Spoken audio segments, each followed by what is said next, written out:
అలాగే కొంతమంది మహావీరులు, మహాపురుషుల యొక్క గాథలు మనం తెలియక వాళ్ళ జీవితం బాల్యంలోనే వాళ్ళకు ఉండేటువంటి అభిరుచిని బట్టి మనిషి యొక్క ప్రవర్తన ఉంటుంది అనేటువంటి దానికి ఒక చిన్న ఉదాహరణ చెప్తాను. అనగానే ఒక ఊరిలో ఒక అబ్బాయి ఉండేవాడు.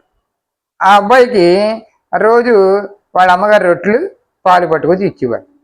ఆ రొట్టెలు పాలు ఇస్తుంటే అతను దాన్ని తినడం అనేసి ఆ రొట్టెలన్నింటినీ కూడా చాకుతోటి కోసి ఆ పాలన్నీ కూడా అందులో పోసి ఆ రొట్టెని దాన్ని ఏం చేసేవాడంటే పాలు పోసి ఆ రొట్టె పాలినటువంటి పాలు ఏ విధంగా వెళతాయో అలాగే దానికి మార్గాలు ఏర్పాటు చేసేవాడు.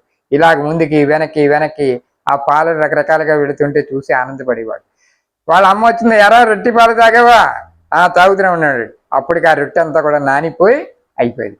అంటే ఒక చోట పడినటువంటి నీరు ఎన్ని రకాలుగా ప్రవహింపజేస్తుంది, ఎన్ని రకాలుగా దాన్ని ప్రయత్నం చేయొచ్చు అని చిన్నప్పుడు ఆటలు ఆడుకునేటువంటి ఆ మహనీయుడు పెరిగి పెద్దవాడైన తర్వాత మన భారతదేశానికి బ్రిటిష్ వాడు పరిపాలించే కాలంలో మన దేశానికి వచ్చి మన దేశంలో కోనసీమలో ఉండేటువంటి ప్రాంతంలో గన్నవరం అనేటువంటి అక్కడ ఒక సముద్రంలోకి నీళ్లు మన ఉప్పు నీళ్ళన్నీ కూడా గోదావరి యొక్క నీళ్ళన్నీ కూడా పంటకాలవ లేక ఆ నీళ్ళన్నీ కూడా సముద్రంలో కలిసిపోతూ ఉండేవి.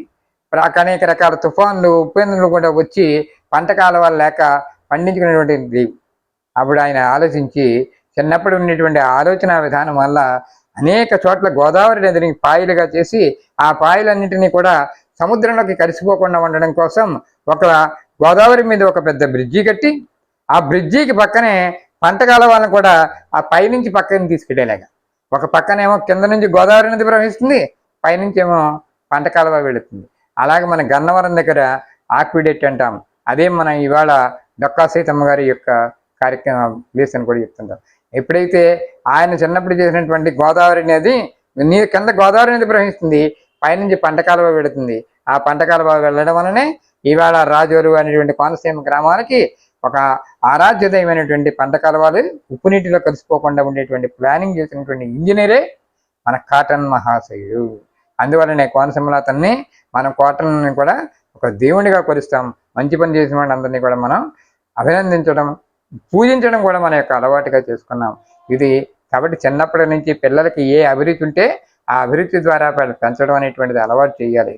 వాళ్ళు పెద్దవాళ్ళు అవుతారు. ధన్యవాదాలు.